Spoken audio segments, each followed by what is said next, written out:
Assalamu alaikum students, this is Professor Danish Farman with the second video of tense correction। अगर आपने first video नहीं देखी जिसमें सारे टेंसेस समझाए गए हैं उनकी सब टाइप्स के साथ और बेसिक्स बताई गई हैं तो आप पहले वो वीडियो देख लें।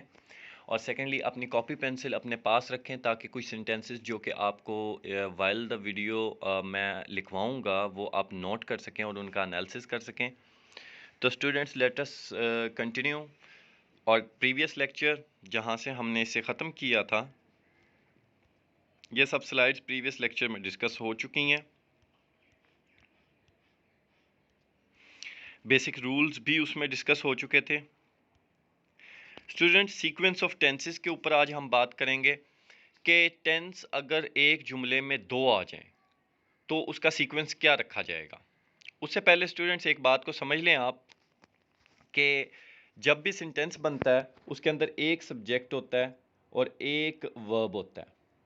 तो स्टूडेंट ये सब्जेक्ट प्लस वर्ब बनती है एक क्लॉज, इसको हम क्लॉज कहते हैं, ठीक है। और जब दो क्लॉजेस मिल जाएं यानी दो क्लॉजेस बन जाएं तो एक क्लॉज सब्जेक्ट वर्ब और उसके साथ दूसरी क्लॉज सब्जेक्ट वर्ब, तो दोनों के वर्ब्स का सीक्वेंस क्या रखना है, ये होता है सीक्वेंस ऑफ टेंस। यानी अगर एक वर्ब प्रेजेंट फॉर्म में आ रहा है तो दूसरा वर्ब किस फॉर्म में आएगा, और एक वर्ब अगर पास्ट में आ रहा है तो दूसरा वर्ब किस फॉर्म में आएगा। तो इसके ऊपर कुछ रूल्स हैं और पेपर में ये फर्स्ट ईयर में टेंस करेक्शन में और सेकंड ईयर में वर्ब करेक्शन में ये दोनों जगह इंप्लीमेंट होता है लेक्चर कि पूछा जाएगा कि एक जगह आपको सब्जेक्ट के साथ वर्ब दे दिया जाएगा और उसके ही दूसरे पार्ट में सब्जेक्ट के बाद verb fill in the blank होगी। तो यहाँ पर वर्ब अगर सेकंड फॉर्म है तो इस जगह वर्ब कौन सी फॉर्म होगी ये आपको उसमें फाइंड आउट करना होगा। तो स्टूडेंट्स इसके ऊपर आज हम बात करेंगे। Sequence of tenses are the principles, ये कुछ प्रिंसिपल्स हैं which govern the tense of the verb. Tense verb का डिसाइड करना होता है माजी, हाल या मुस्तकबिल। मैंने आपको बताया था बेसिक तीन टेंसेज होते हैं इन अ सबऑर्डिनेट क्लॉज। सबऑर्डिनेट क्लॉज के अंदर यानी एक सब्जेक्ट और वर्ब है, जब दूसरे सब्जेक्ट और वर्ब से मिलेगा तो क्लॉज आपको समझ आ गई है। आई गो ये एक क्लॉज है, आई सब्जेक्ट हो गया, गो इसमें वर्ब हो गया। और he went on a meeting to Lahore, तो ही और वेंट आगे तो on a meeting to Lahore एक प्रेपोजिशनल फ्रेजेस हैं। तो ही वेंट बेसिकली एक सब्जेक्ट है एक वर्ब है तो एक क्लॉज है। लेंथी सेंटेंस में भी कभी कभी एक क्लॉज होती है, बिल्कुल शॉर्ट अगर सब्जेक्ट और वर्ब को ज्वाइन कर लिया जाए तब भी एक क्लॉज होती है। बट इन केस के जब आप ज्वाइन कर लें दो सब्जेक्ट वर्ब को, I I am reading while he is playing, तो इसमें आई एम रीडिंग ये एक वर्ब और सब्जेक्ट के साथ मिल गया और ही इज प्लेइंग तो ये एक सब्जेक्ट वर्ब के साथ मिल गया, क्योंकि इज प्लेइंग और एम रीडिंग वर्बल कैटेगरी है। अगर इसे इंडेफिनेट में देखें तो यूं देखेंगे I play while he reads, तो प्ले और रीड्स ये एक एक वर्ब है, आई और ही सब्जेक्ट हैं। ये अपने पास राइट डाउन कर लें वीडियो को रोक के, उसके बाद इसके नीचे लिख लें सब्जेक्ट वर्ब एस और वी। तो आपको समझ आया क्लॉज किसे कहते हैं, ये अपने माइंड में क्लियर रखें। और फ्रेज किसे कहते हैं, फ्रेज को अगर आपने समझना है तो याद रखें कि फ्रेज होती है, यानी अगर मैं आपको प्रेपोजिशनल फ्रेज बना के दिखाता हूं कि यहां पर हमने अभी एक सेंटेंस बनाया था ऑन अ मीटिंग, तो ऑन आ और मीटिंग, जी ये राइटिंग इसमें अच्छी नहीं होती तो आप, ये ऑन जो है बच्चों ये प्रेपोजिशन है और ये आर्टिकल है और ये मीटिंग नाउन है।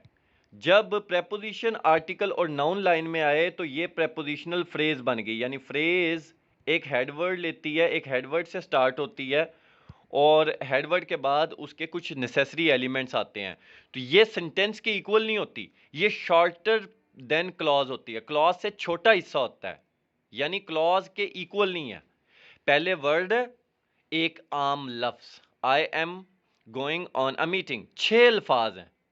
अब इसके बाद इसमें फ्रेजेस हैं, जैसे एम गोइंग वर्बल फ्रेज है, on a meeting prepositional phrase है और आई जो है वो नाउन फ्रेज के जगह पर स्टैंड ले रही है, यानी a young boy is going on a meeting होता तो a young boy noun phrase हो जाती। नाउन फ्रेज के अंदर एडजेक्टिव आना जरूरी है और आर्टिकल आना जरूरी है। एडजेक्टिव के साथ एडवर्ब भी आ सकता है, a very young boy, a article हो गया, वेरी एडवर्ब हो गया, यंग एडजेक्टिव हो गया और बॉय नाउन हो गया, तो ये नाउन फ्रेज बन गई। इसी तरह is going, is helping verb यानी टेंस मार्कर हो गया और गोइंग मेन वर्ब हो गया जो कंटिन्यूस फॉर्म को शो कर रहा है आईएनजी साथ लगा के, तो इज गोइंग वर्बल फ्रेज हो गई, वर्ब फ्रेज कहते हैं इसे।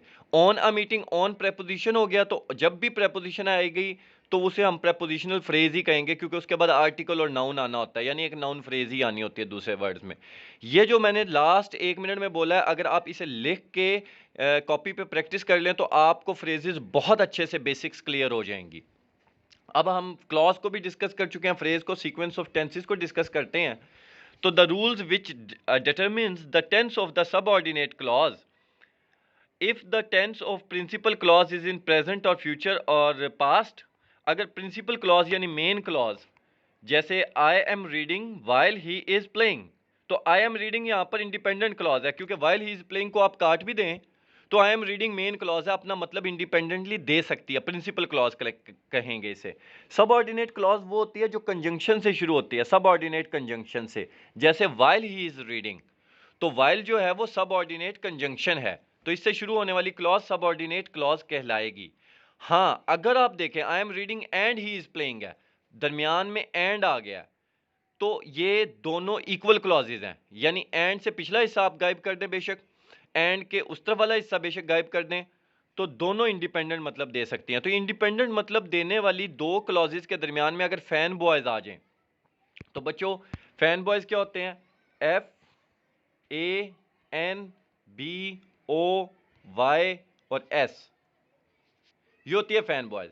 F for, A for and, N for nor, B for but, O for or, Y for yet, S for so. ये 7 वर्ड्स अगर दो क्लॉजेज के दरमियान में आ जाएं तो वो क्लॉजेज इक्वल रैंक होंगी, वो दोनों ही प्रिंसिपल क्लॉज आप कह सकते हैं। लेकिन इन 7 अल्फाज के अलावा दुनिया का कोई भी लफ्ज दो क्लॉजेज को आपस में मिलाए वो सबऑर्डिनेट क्लॉज ही बनेगी, दूसरे वाली जिसके साथ वो वर्ड लगेगा। जैसे water boils if you heat it, तो आप इस सेंटेंस को लिखें वाटर बॉइल्स, वाटर सब्जेक्ट हो गया, बॉइल्स वर्ब हो गया। इफ दरमियान में सबऑर्डिनेट कंजंक्शन है तो इससे आगे वाली क्लॉज सबऑर्डिनेट क्लॉज होगी, इफ यू हीट इट, अगर तुम इसे गर्म करो। तो इसकी उर्दू में निशानी यह है कि अगर आप इसे उर्दू में ट्रांसलेट करें तो ये जुमला नामुकम्मल रहेगा। इंग्लिश में भी रहता है लेकिन समझ नहीं आता first year second year level students को अक्सर। तो इफ यू हीट इट यानी अगर तुम गर्म करो तो क्या होगा? तो पानी उबल जाएगा। अगर से शुरू हो रही है इफ, तो ये सबऑर्डिनेट क्लॉज होगी। बच्चों सबऑर्डिनेट और कोऑर्डिनेट क्लॉज को आई होप कि आपने अंडरस्टैंड कर लिया होगा। इस वीडियो के पार्ट को क्लॉज और फ्रेज और सबऑर्डिनेट और इंडिपेंडेंट यानी प्रिंसिपल क्लॉज को समझने के लिए इस 8 मिनट्स के पार्ट को आप दोबारा रिवाइंड करें, लाजमी सुने ताकि आपका ये कंसेप्ट हमेशा के लिए क्लियर हो सके और हो जाएगा। द रूल्स विच डिटरमिन्स, और वो कवानीन जिनके तहत प्रिंसिपल क्लॉज का वर्ब यानी सब्जेक्ट के बाद वर्ब, क्लॉज आपको पता लग गया ना, सब्जेक्ट और वर्ब को क्लॉज कहते हैं। तो एक सेंटेंस में कंजंक्शन लगा के तो दो क्लॉजेस को भी आप आपस में मिला सकते हैं, तीन क्लॉजेस को भी आपस में मिला सकते हैं। जैसे आप ये देखें, the sequence of the sentences are the principles which govern the tense in the subordinate clause, और दरमियान में विज है, ये इसने मिला दिया the tense of verb. The rules which determines the tense of the subordinate clause, if यहाँ पर जो the rules which determine the tense of the subordinate clause, ये प्रिंसिपल क्लॉज हो गई द रूल्स बेसिकली। लेकिन वो आपको डिटेल में जो है इसके ज़्यादा एनालिसिस को नहीं करेंगे क्योंकि विच डिटरमिन से आगे रिलेटिव क्लॉज शुरू हो रही है। लेकिन आप ये प्रिंसिपल क्लॉज समझ लें, इफ से आगे सबऑर्डिनेट क्लॉज है। If the tense of the principal clause is in present past और फ्यूचर, तो दो क्लॉजेज को आपस में मिलाया गया हुआ है। रूल नंबर 1, खैर ये आपको बेसिकली 3 क्लॉजेज थी लेकिन वो इतनी डेप्थ में आप लोग इसको अंडरस्टैंड नहीं करेंगे। तो रूल नंबर 1 है, if the principal clause is in the past tense, अगर प्रिंसिपल क्लॉज पास्ट टेंस में हो, the subordinate clause should also be in the past. तो याद रख लें बच्चों, अगर प्रिंसिपल क्लॉज पास्ट में है तो सबऑर्डिनेट क्लॉज किस में होगी? पास्ट में होगी। My father assured me that he would buy a bike for मी। बच्चों गेस करें जल्दी से, इसके अंदर प्रिंसिपल क्लॉज कौन सी है? जी बच्चों, my father assured me, father तक माय फादर जो है ये सब्जेक्ट हो गया, एश्योर्ड वर्ब हो गया, मी डेफिनेटली ऑब्जेक्ट है। तो एक क्लॉज सब्जेक्ट तो वर्ब उसकी रिक्वायरमेंट होती है, वो कंप्लीट हो गई है। तो दैट से आगे सबऑर्डिनेट क्लॉज शुरू हो रही है। He would buy a bike for me, he एक और सब्जेक्ट है, वुड बाय एक और वर्ब है। तो देखें एश्योर्ड की वजह से विल बाय नहीं हुआ, वुड बाय हो गया। यानी पास्ट के बाद हमेशा क्या आएगी? पास्ट आएगी। तो ये आपने पढ़ा होगा कंडीशनल सेंटेंसेस में जो सेकंड होता है वो यही होता है, if you worked hard you would get a position. तो ये ऐसे होता है। ही फेल्ड, आगे देखें बिकॉज से दो क्लॉजेस को आपस में ज्वाइन किया गया है। फैन बॉयज के अलावा मैंने आपको कहा था फॉर एंड नॉर बट और येट सो, ये 7 अल्फाज हैं फैन बॉयज के। इनके अलावा कोई भी लफ्ज दो क्लॉजेस को आपस में मिलाए तो वो दूसरे वाली सबऑर्डिनेट क्लॉज होगी। जैसे यहाँ पर आप देखें तो ये वर्ड जो बिकॉज है, इसने इस क्लॉज को इस क्लॉज से मिलाया हुआ है, यानी एक सब्जेक्ट वर्ब को दूसरे सब्जेक्ट वर्ब से मिलाया हुआ है। तो ये जो सेकंड पार्ट हो गया बच्चों, ये सबऑर्डिनेट क्लॉज हो गई। तो ये पहला रूल कंप्लीट हुआ हमारा कि पास्ट के बाद बच्चों पास्ट ही आता है। इसमें कुछ एक्सेप्शंस हैं। एक्सेप्शन ये है बच्चों, सिंपल वर्ड्स में आपको बता रहा हूँ, ये काफ़ी लेंथी लिखा हुआ है, आप पढ़ सकते हैं वीडियो रोक के इसको भी, टाइम सेविंग के लिए, ताकि वीडियो शॉर्ट बने। कि आप जब भी पहला पार्ट पास्ट में रखें, दूसरा पार्ट पास्ट में ही होगा, लेकिन बच्चों कभी कभी यूनिवर्सल ट्रूथ आ जाता है। जैसे अर्थ रिवॉल्व्स अराउंड द सन, तो आप उसे चेंज नहीं करते, डायरेक्ट इनडायरेक्ट करते हुए भी आपने ये बात पढ़ी होगी कि सेकंड पार्ट को आप अगर यूनिवर्सल ट्रूथ है तो उसका टेंस चेंज ना करें। We learned at school that the truth always trumps, कि सच की हमेशा जीत होती है। ये अब यूनिवर्सल कायनाती हकीकत है, तो उसको आप प्रेजेंट टेंस में ही रखेंगे। ये इसमें एक्सेप्शन है। आगे बढ़ते हैं जी। दूसरी है, if the subordinate clause is introduced by a conjunction of comparison such as than और एज वेल एज, अगर वो इस तरह के कंपैरेटिव कंजंक्शन से, यानी वो कंजंक्शन जो मुआजना करता हो, जैसे I am smarter than you, you are smarter than I, यानी देन बीच में लग जाए, यानी कंपैरिजन हो रहा हो दो का। एक बच्चा क्लास में बाकी बच्चों से ज्यादा बेहतर है तो this boy is better than all the class. Than से हमने THAN वाले देन से, क्योंकि THEN वाला देन फिर का मतलब देता है कि फिर मैंने ये किया, देन आई डिड दैट, फिर मैंने ये किया, फिर मैं वहां चला गया, देन आई वेंट देयर, वो THEN देन लगता जाएगा। लेकिन यहां पर देन कंपैरिजन के लिए THAN वाला देन जब भी आता है, वो कंपैरिजन एज वेल एज भी आता है। The past tense in the principal clause में be followed by any tense in the subordinate clause. तो पास्ट टेंस जो प्रिंसिपल क्लॉज में होगा, यानी वो क्लॉज जो इंडिपेंडेंटली अपना मतलब दे सकती है, उसके अंदर पास्ट टेंस अगर होगा तो सबऑर्डिनेट क्लॉज सेंस स्टेटमेंट की फॉलो करेगी, यानी स्टेटमेंट के मतलब के मुताबिक आएगी। जैसे इसकी एग्जांपल आप देखें, she helps you as well as she helped me, वो तुम्हारी मदद करती है जैसे उसने मेरी मदद की। तो एज वेल एज कंपैरिजन है ना, इसीलिए। और she will help you as well as she has helped me. अब विल हेल्प फ्यूचर है और हैज हेल्प प्रेजेंट है। हैज टेंस मार्कर आपको पता है, और हेल्प परफेक्ट को शो कर रहा है, थर्ड फॉर्म है। तो हैज हेल्प परफेक्ट है, प्रेजेंट परफेक्ट है, और विल हेल्प फ्यूचर इंडेफिनेट है। और ऊपर वाले में प्रेजेंट इंडेफिनेट हेल्प्स आ गया और हेल्प्ड पास्ट इंडेफिनेट आ गया। तो एज वेल एज और देन जब लगेंगे तब आपने क्या करना है, तब आपने सिंपली टेंस के मानी के मुताबिक जुमला बना देना है, यानी इसमें थोड़ी सी इंडिपेंडेंस हो जाती है। उसके बाद थर्ड है, if the subordinate clause is an adjective clause. अब एडजेक्टिव क्लॉज क्या होती है वो आपको समझाने वाला हूं। In that case it may be in any tense even the principal clause is in the past tense. अगर सबऑर्डिनेट क्लॉज एडजेक्टिव क्लॉज हो तो इस तरह की सिचुएशन में वो it may be in any tense, वो किसी भी टेंस में हो सकती है एडजेक्टिव क्लॉज हो। तो एडजेक्टिव कैसे होती है, जो क्लॉज ज्यादातर वेयर से शुरू हो, आप उसे समझ लें कि वो किसी भी टेंस में हो सकती है। अगर बेशक प्रिंसिपल क्लॉज पास्ट टेंस में हो, तो ये आपने शुरू में पढ़ा था, पास्ट को हमेशा पास्ट फॉलो करता है। दूसरे रूल में पढ़ा पास्ट के बाद अगर कायनाती हकीकत हो तो प्रेजेंट में आती है। लेकिन अब आप तीसरा रूल पढ़ रहे हैं कि अगर, बल्कि तीसरी आपने एक्सेप्शन पढ़ी कि अगर एज वेल एज और देन से सबऑर्डिनेट क्लॉज शुरू हो, जिससे पहले इफ, बिकॉज इस तरह का वर्ड आता हो, वाइल, व्हेन ऐसा वर्ड आता हो, तो वो किसी भी टेंस में जा सकती है। अब इसकी थर्ड आप एक्सेप्शन पढ़ रहे हैं, वो ये है कि प्रिंसिपल क्लॉज जो है वो बेशक पास्ट टेंस में हो, अगर एडजेक्टिव क्लॉज उसके बाद है तो किसी सेंस में भी आ सकती है। जैसे आई विजिटेड द प्लेस, अब प्लेस को क्वालिफाई करने के लिए सबऑर्डिनेट क्लॉज है, वेयर से शुरू हो रही है, ठीक है, क्योंकि ये प्लेस को, visited the place, place noun है ना, जगह, तो नाउन को क्वालिफाई कर रही है मुकम्मल तौर पर। जैसे मैं कहूँ गोल्ड चेन, अब आप लिख लें गोल्ड चेन अपने पास। अब गोल्ड सोने की चेन है, तो गोल्ड उसकी सिफ्त हो गई, तो ये एडजेक्टिव है, और चेन नाउन है, चेन को नाउन कहेंगे। तो अगर आप इसको ऐसे लिख दें, chain which is made of gold, तो which is made of gold, which subject हो गया, इज वर्ब हो गया, क्लॉज बन गई, which is made of gold, ये चेन को क्वालिफाई कर रही है। तो ये बच्चों पूरी तरह जो है वो एडजेक्टिव क्लॉज है, बिकॉज ये चेन को डिफाइन कर रही है। तो एडजेक्टिव क्लॉज हमेशा नाउन को डिफाइन करती होती है। आई विजिटेड द प्लेस, मैंने जगह का दौरा किया जहां पर एक्सीडेंट हुआ था, वेयर एक्सीडेंट टुक प्लेस, वो माजी में आप ले गए। I visited the village where he lives, मैं उस गांव गया, village where he lives, village को क्वालिफाई कर रही है। और I visited the hotel where she will stay, मैं उस जगह गया जहां पर वो रुकेगी।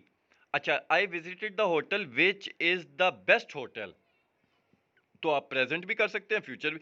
अब विच इज बेस्ट होटल ने भी, विच is the best in Pakistan, hotel को क्वालिफाई कर रही है, होटल को, विच is the best in Pakistan, आज सबसे ज्यादा अच्छा है, तो विच से शुरू हुई तो होटल को क्वालिफाई कर रही है। आप सिंपली लिख सकते हैं बेस्ट होटल, बेस्ट होटल भी लिख सकते हैं, होटल विच इज बेस्ट ये भी लिख सकते हैं। अब विच इज बेस्ट जो है वो एडजेक्टिव क्लॉज बन गई। आप लिख सकते हैं क्लेवर बॉय, और बॉय हु इज क्लेवर, अब who is clever adjective clause बन गई, हु सब्जेक्ट बन गया और इज वर्ब बन गया।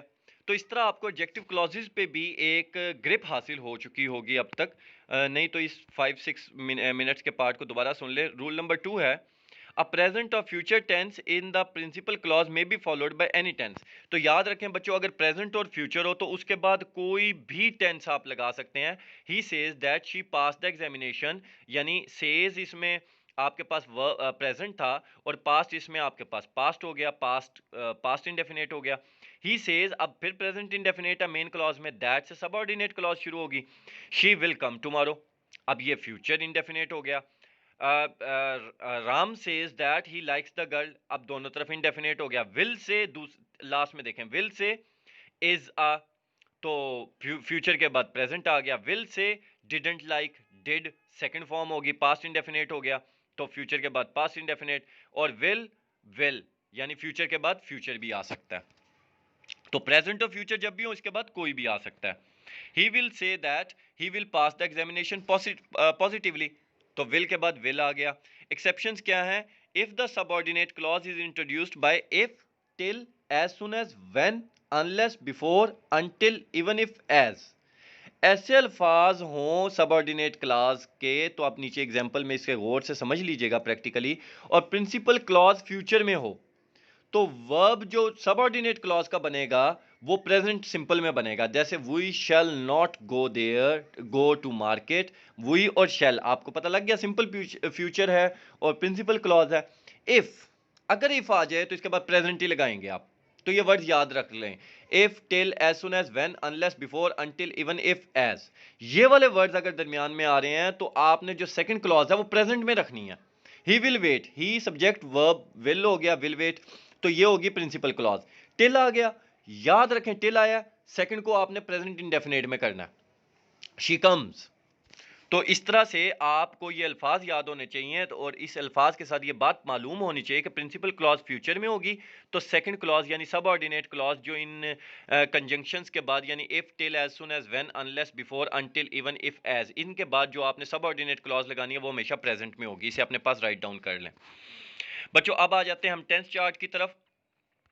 जब आपको मैंने वीडियो के शुरू में लास्ट प्रीवियस जो हमने टेंस की, इससे पहले एक हाफ बना चुका हूं मैं, ये सेकंड पार्ट है। उस वीडियो को जिन बच्चों ने नहीं देखा वो लाजमी देखें, क्योंकि वो इंट्रोडक्शन था और अब थोड़ी सी हम उसकी डेप्थ में जा रहे हैं डिटेल्ड अंडरस्टैंडिंग के लिए। सीक्वेंस और टेंसेस आपको होपफुली समझ आ गया होगा। अब आपको मैंने जैसे पहली वीडियो के स्टार्ट में कहा था शॉर्ट ट्रिक्स बताए जाएंगे, वो शॉर्ट ट्रिक्स हैं। अच्छा बच्चों, प्रेजेंट इंडेफिनेट अगर हो तो आपने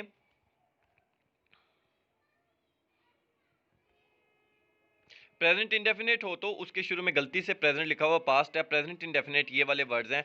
जब भी एक जुमला सिर्फ एक क्लॉज पे है, यानी एक सब्जेक्ट है एक वर्ब है, तब आप कैसे पहचानेंगे? अब पहले हमने दो क्लॉजेस का मिक्सचर पे सीक्वेंस चेक किया कि अगर एक पास्ट में है दूसरी किस तरह होगी, अगर एक फ्यूचर में है दूसरी किस तरह होगी, अगर एक प्रेजेंट में है दूसरी किस तरह होगी। हमने प्रीवियस 10 मिनट्स में वो सारा डिस्कस किया।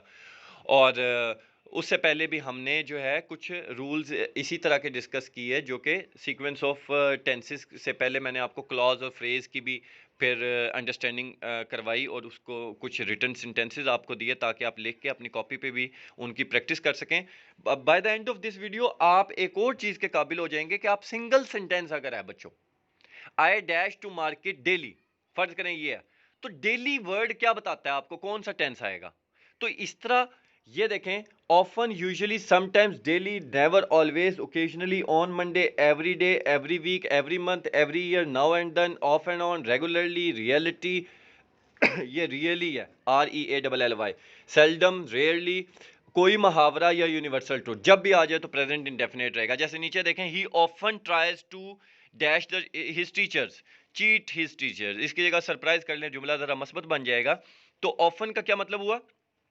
अक्सर।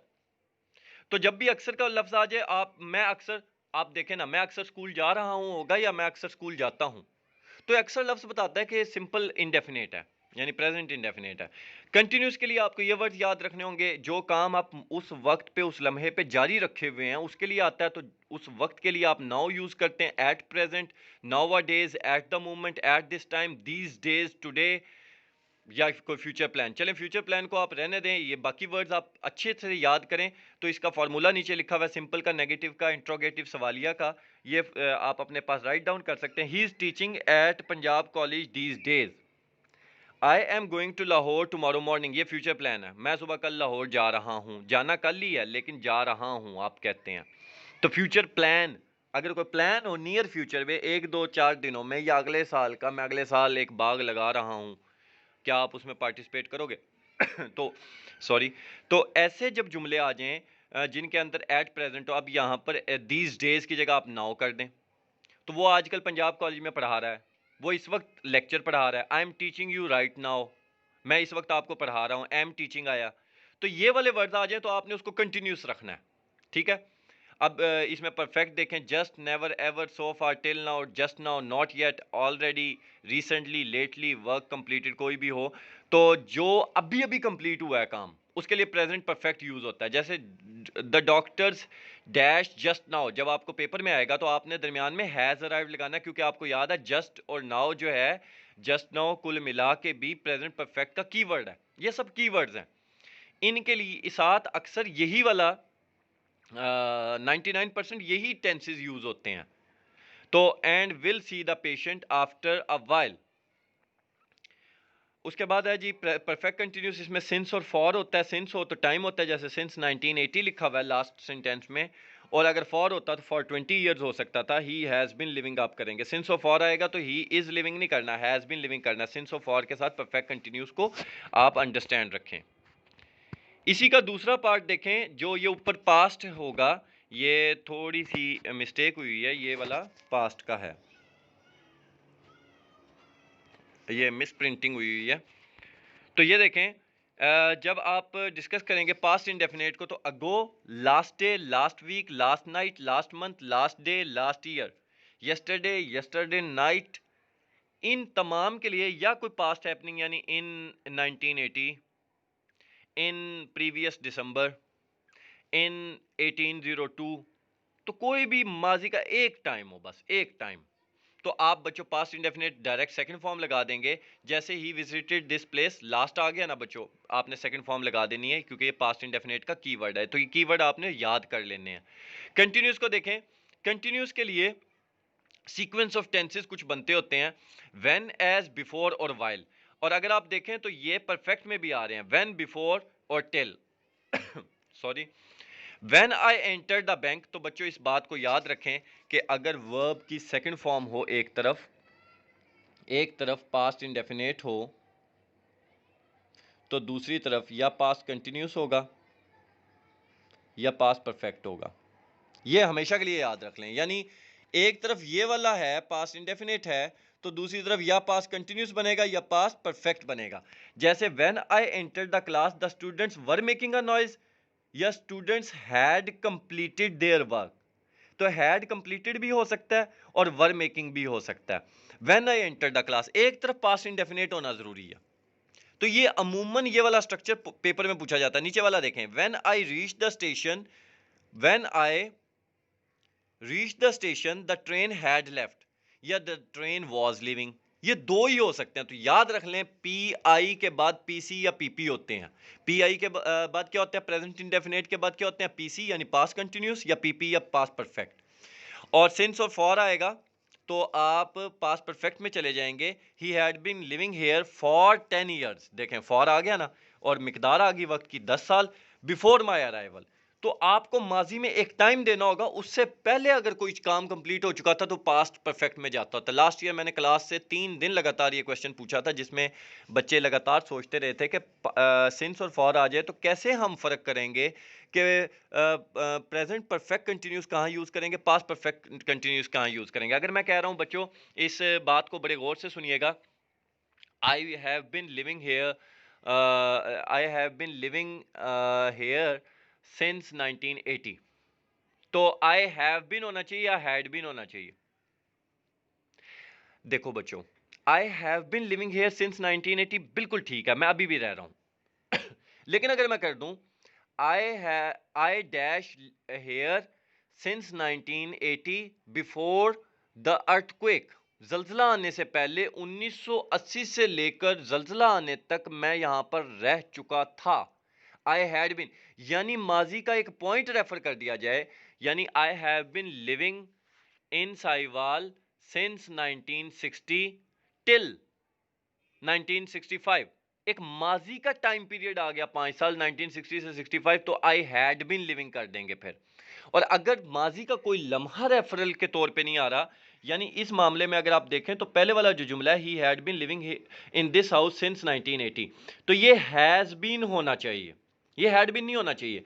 अगर यहां पर ही आप ऐड कर दें ही हैड बीन लिविंग करना है आपने, तो इन this house since 1980 before your arrival, और आपका अराइवल कब हुआ था 2010 में, फर्ज करें उस शहर में, तो 2010 तक माजी के एक लम्हे से पिछला वक्त है तो पास्ट परफेक्ट होगा। और अगर करंट सिचुएशन तक का टाइम है सिंस 1980 अभी तक मैं इधर रह रहा हूं, तो ही हैज बीन लिविंग होना चाहिए। तो फर्स्ट सेंटेंस हमारा करेक्ट हो गया जो इस नोट्स पे इन नोट्स पे प्रोवाइड किया गया। सेकंड ठीक है कि he had been living here for 10 years. अगर फॉर 10 इयर्स तक जुमला होता बच्चों ये ही हैज बीन बन जाना था, प्रेजेंट बन जाना था। लेकिन चूंकि बिफोर माई अराइवल है यानी मेरे आने से पहले 10 साल वो यहां पर रह चुका था, तो फिर आपने करना है पास्ट परफेक्ट, यानी माजी का एक लम्हा लेके उससे पिछला काम होगा तो पास्ट परफेक्ट होगा। और अगर करंट सिचुएशन में माजी से जारी होके काम अभी तक आ चुका है तो प्रेजेंट परफेक्ट होगा। लेकिन अगर माजी में किसी जगह कट ऑफ हो चुका है वो काम और जारी रहा था एक दुरानी के लिए, 1960 से 65 तक एक काम जारी रहा था, the tensions between Pakistan and India had been rising from since 1960 to 1965। 1960 से 1965 तक पाकिस्तान और इंडिया के दरमियान टेंशंस हैड बीन राइजिंग होगा। और अगर अभी चल रही हैं 1965 से शुरू होकर दूसरा कोई वक्त का लम्हा नहीं है जहां पर वो काम क्लोज हुआ पास्ट में, तो the tensions between Pakistan and India has been rising since 1960। 1960 से लेकर 2020 तक टेंशंस बढ़ती जा रही हैं, तो ये जुमला फिर ऐसे बनेगा। तो बच्चों आपको ये वाला स्ट्रक्चर समझ आ गया होगा। अब चलते हैं फ्यूचर की तरफ। तो फ्यूचर के कीवर्ड्स हैं tomorrow, next, tonight, next day, next week, next month, next year, कुछ भी हो सकता है, in a few days, in a few week, in a month, in a year. और कमिंग इवेंट कोई भी हो, जैसे robots will rule the world in the year 2050, और I shall go to college tomorrow, tomorrow हो या अगले किसी साल का जिक्र हो तो आपने सिंपल इंडेफिनेट फ्यूचर कर देना है, यानी फ्यूचर इंडेफिनेट या सिंपल फ्यूचर कर देना है। और अगर कीवर्ड्स में tomorrow, next day, next week, next month, tonight, ये थोड़े से कीवर्ड्स के अंदर प्रॉब्लम है।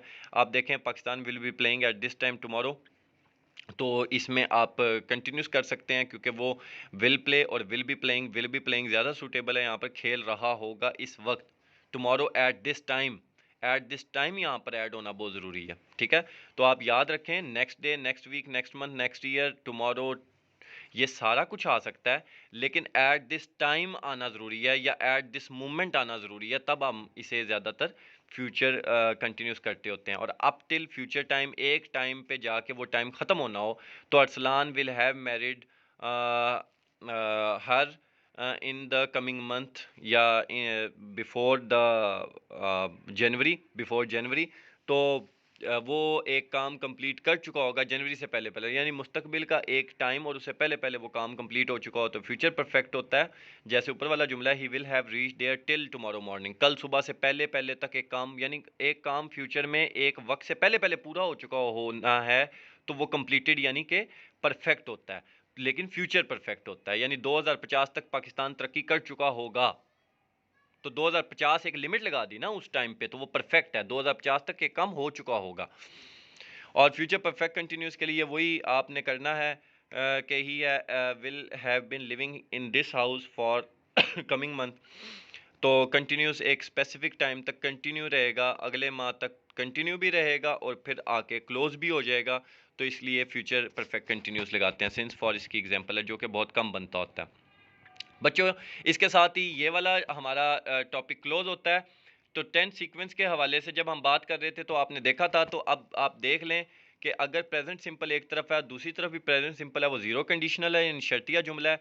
If you heat water it boils, अगर आप कहें इफ़ यू हीट वाटर, यानी हीट मतलब फर्स्ट फॉर्म हीट की लगाई है, हीटेड नहीं किया आपने, if you heat water it will boil, तो ये प्रोबेबल कंडीशन होगी, गालबन ऐसा ही होता है। ये अक्सर हकीकतों फैक्ट्स के बारे में ऐसे आप प्रोबेबल यानी कि फर्स्ट कंडीशन बनाते हैं, इसे फर्स्ट कंडीशनल भी कहते हैं जो दूसरे नंबर पे लिखा हुआ है। सेकंड कंडीशन कहते हैं इम्प्रोबेबल, जिसका अब चांस नहीं है। इसमें इफ़ यू हीटेड वाटर, अगर आप पानी को गर्म करते, सेकंड फॉर्म आती है, और नेगेटिव हो तो if you did not heat water, तो डिड को आप कन्वर्ट कर देते हैं डू की जगह, डिड नॉट हीट, हीटेड नहीं करते फिर। तो if you did not heat water या if you heated water it would boil, तो आपने दूसरी तरफ भी विल के लिए सेकंड फॉर्म यूज करनी है, वुड कर देनी है, शेल की सेकंड फॉर्म शुड कर देनी है, मे की सेकंड फॉर्म माइट कर देनी है, वो भी ऐड कर लें। और विल, वुड, शुड, माइट, इनके बाद हमेशा फर्स्ट फॉर्म ऑफ वर्ब आती होती है, याद रखें। तो इसको सेकंड कंडीशनल कहते हैं और सेकंड कंडीशनल का नेम है इम्प्रोबेबल कंडीशन। अगर आप पानी गर्म करते तो वो उबल जाता, यानी अब वक्त गुजर चुका है, अब नहीं हो सकता, वो काम माजी में होना था उस वक्त जिस वक्त ज़रूरत थी, अब तो ज़रूरत ही नहीं रही। और थर्ड कंडीशनल होता है इम्पॉसिबल या हाइपोथेटिकल, यानी बिल्कुल ही इम्पॉसिबल कंडीशन है। If you had heated water, अगर तुम उस वक्त पानी को गर्म कर चुके होते, तो इसमें पास्ट परफेक्ट आता होता है, यानी हैड के बाद थर्ड फॉर्म, और दूसरी तरफ should have, would have, could have, might have के बाद थर्ड फॉर्म आती है, तो इट वुड हैव बॉइल्ड।